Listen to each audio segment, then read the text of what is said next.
সবাইকে স্বাগত জানাই বাসন্তীর হেসেলে। তো আজকে দেখুন কতগুলো রসুন নিয়ে বসে পড়েছি। আজকে তৈরি করব রসুনের আচার।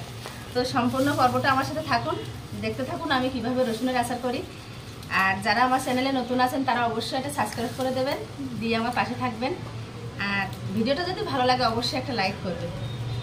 তো চলুন দেখে আসি কিভাবে আমি রসুনের আচার করব। অনেকেই খোসা রেখে করেন, কিন্তু আমি খোসা রাখবো না, আমি খোসাগুলো পুরোটা ছাড়িয়ে নেব।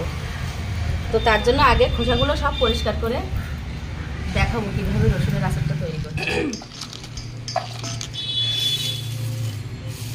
রসুনটা জলে দিলে তাড়াতাড়ি জলে ভিজে গেলে তো খোসাগুলো সব উঠে যাবে তাড়াতাড়ি। রসুন জলে রেখেছো কেন? জলে দিলে তাড়াতাড়ি খোসা উঠে যায়, সেই জন্য খোসাটা উঠিয়ে জলেতে তুলে তারপরে একটু মুছে নিলে শুকনো হয়ে গেল সব একসাথে।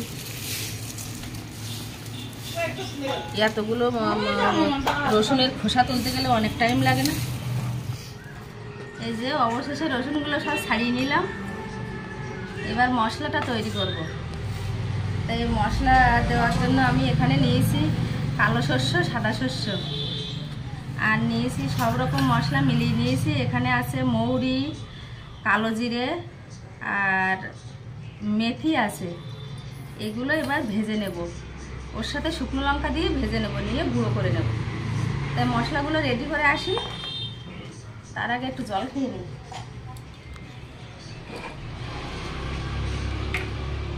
প্রচণ্ড গরম, জল খাবো করছি তখন থেকে, তা খাওয়া হচ্ছে না। মানু মিক্সারটা বের করতো, ওর ভিতরে রেখে গুঁড়ো করি, তাড়াতাড়ি হয়ে যাবে।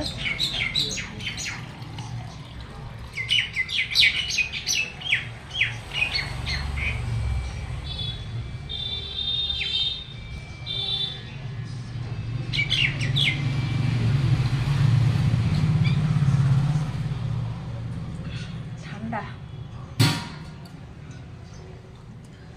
শস্যগুলো একটু ঝেড়ে নেই।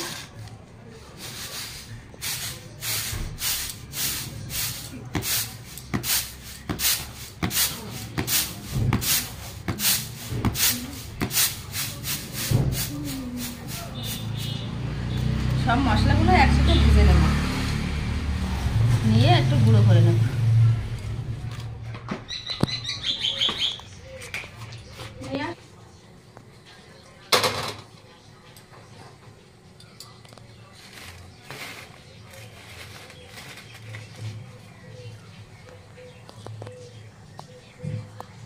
আগে লঙ্কাটা ভেজে নেব।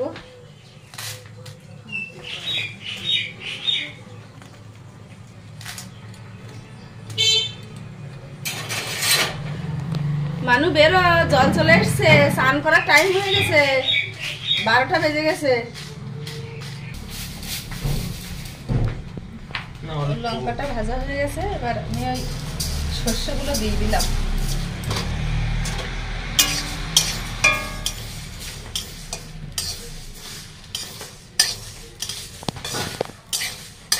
এবার দিয়ে দেবো অন্য যে মশলা সব একসাথে দিয়ে দেবো।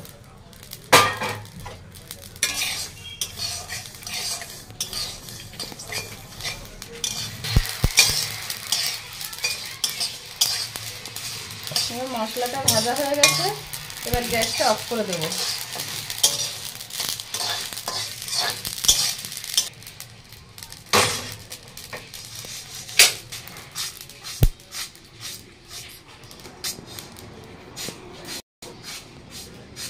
মশলাটা পুরোটাই ভাজা হয়ে গেছে সব, এবার ঢেলে নেব।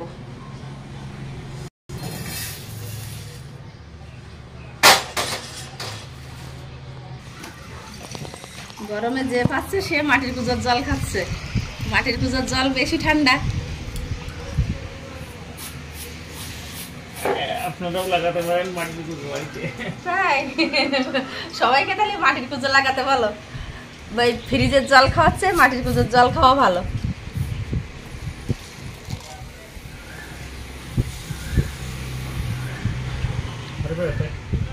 মশলাগুলো গুঁড়ো করে নেব।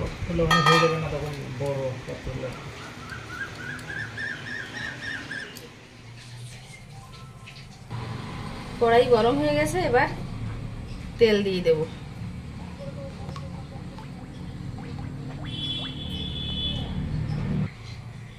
তেলটা গরম হয়ে গেছে, আমি 2 চামচ তেল, গরম তেল তুলে রাখবো, এটা লাস্টে দেব।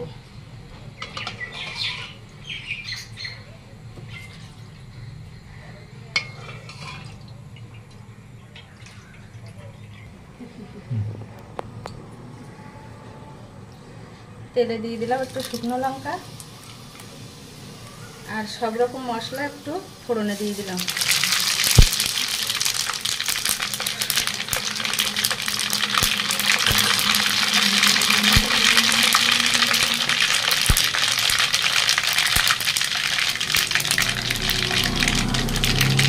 এবার আস্তে আস্তে করে আমি রসুনগুলো ঢেলে দেবো।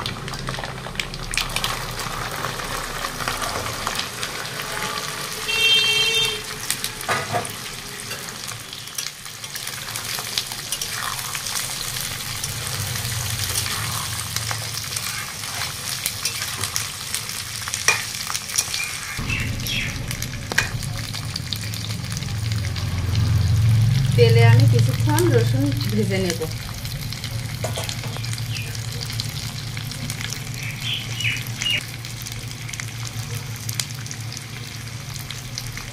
একটু লবণ দিয়ে দিলাম, আর একটু কালো লবণও দিয়ে দিলাম।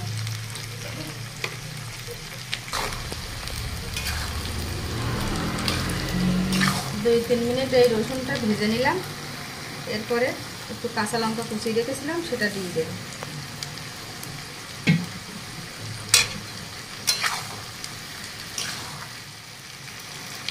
এক চামচ হলুদ দেব।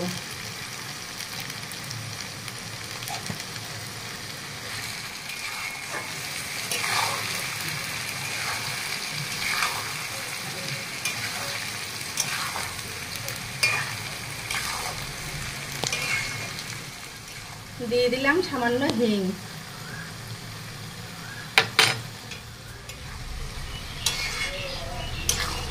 5-7 মিনিট আমি ফুটিয়ে নিয়েছি, আমার রসুনটাও সেদ্ধ হয়ে গেছে। এবার আমি নামিয়ে নেব। নামিয়ে ঠান্ডা করে তারপরে যে মশলাটা তৈরি করেছিলাম সেই মশলাটা দিয়ে দেব। আমি গ্যাসটা বন্ধ করে দিলাম। রসুনের আচারের কালারটাও সুন্দর হয়েছে, হয়ে গেছে। এবার কিছুক্ষণ একটু ঠান্ডা করে নিই, তারপরে মশলাগুলো দেব।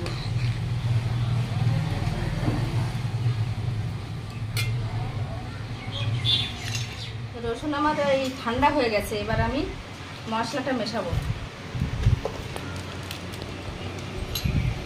আমি দিয়ে দেবো 1 চামচ আমচুর পাউডার,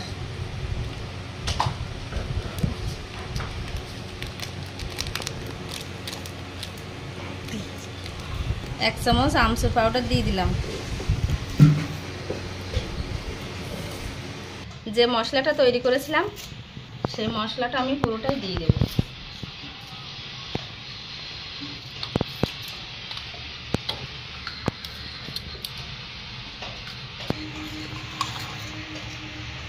মশলাটা পুরো আমি মিশিয়ে দেব।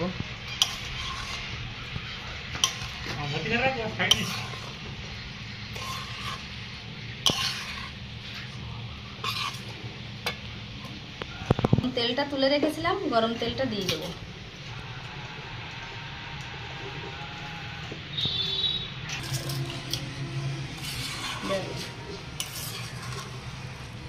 রসুনের আচারের কালারটাও সুন্দর হয়েছে, দারুণ গন্ধ বেরিয়েছে। গন্ধ বেরিয়েছে দারুণ, না?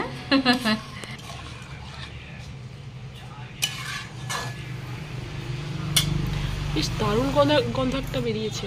এই আমচুর পাউডারের মনে হয় না? এবার একটু লেবুর রস দিয়ে দেব। ভিনেগারও দেওয়া যেতে পারে, তো আমি একটু লেবুর রস দিয়ে দিলাম। লেবুর রস, ভিনেগার এগুলো দেওয়া যায়। ভিনেগার দিলে বেশি দিন রেখে রেখে খাওয়া যায় আর কি, লেবুর রস দিলেও রেখে রেখে খাওয়া যাবে, সেই জন্য দিয়ে দিলাম। এবার আমি বয়েমে ভরে ফেলব।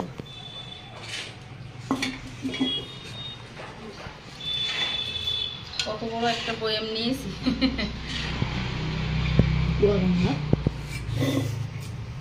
আচারটা এবার বয়মে ভরে দেব। পড়ে যাচ্ছে।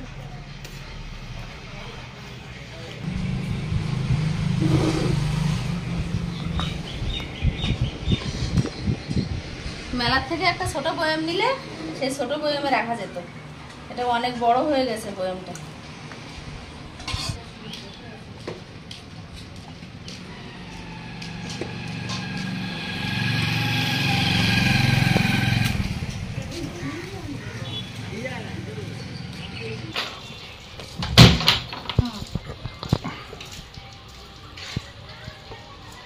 তো বন্ধুরা, রসুনের আচার রেডি।